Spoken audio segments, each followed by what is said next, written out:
Hansen here.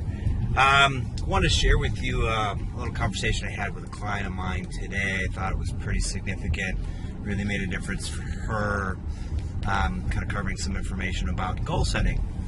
I had her do this little exercise, which I would encourage everybody to try. I had her sit down, the eyes closed, and think about what it was that she wanted. What did she look like? What did she feel like? Look at her posture and try to see what it was if she waved a magic wand, what it was that she looked like. And then I had her think about where she was. And what we did is we compared the two images.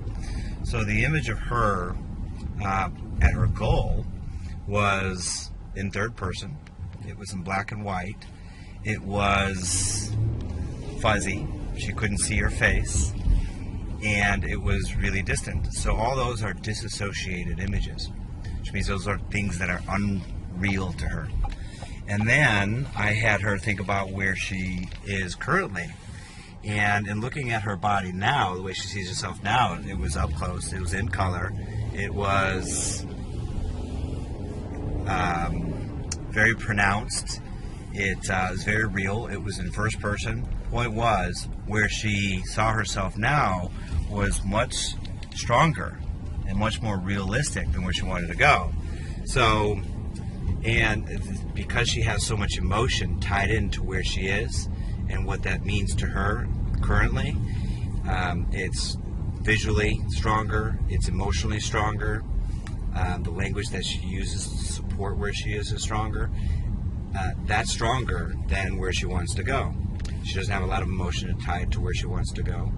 She doesn't have much language attached to wanting to go there, and with the emotion of why she'd want to go there, which is a really powerful way of connecting those two. So there's disconnect there. And visually, it's not really a strong image. So using those three criteria, there's no way she's going to accomplish her goals, because where she is stronger and has more ground to her and more emotional value to her than where she is.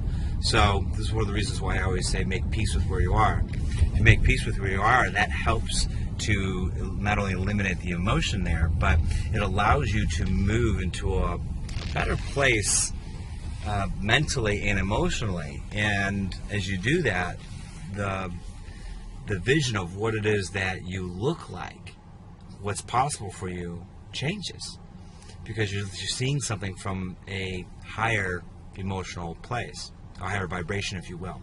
And what's possible is much easier to see when you're at that vantage point than when you have a lot of negative emotion.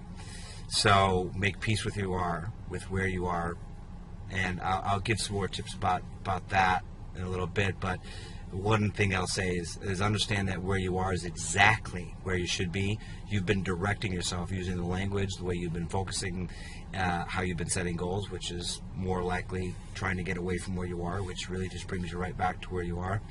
You are where you are by virtue of those things. So quit beating yourself up for being where you are, and understand that you led yourself here. You just didn't know what you were doing necessarily, and you ended up there by default. So if you're more specific about where you want to go, see where you want to go, be more deliberate about it, you have a better chance of getting there. And if you can't see where you want to go, you can't see what you would look like, what you would feel like, then look for somebody who has what you want. But don't pick somebody who's so extraordinarily different than you that it would be unrealistic. Pick somebody who has a similar body type, similar age, maybe with similar characteristics as you, and try to model them. Look at how they think, how do they look, how do they carry themselves, what are the beliefs that they might have about themselves.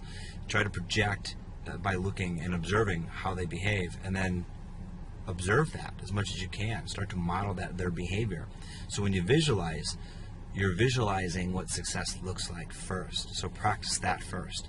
And then you could eventually start to see yourself as that person. Try to work yourself into how they stand, how they think, how they move, what they must believe in order to have a body like that. So hopefully those are some helpful tips to help you getting the body that you want and deserve. Thanks for watching. Have a great day.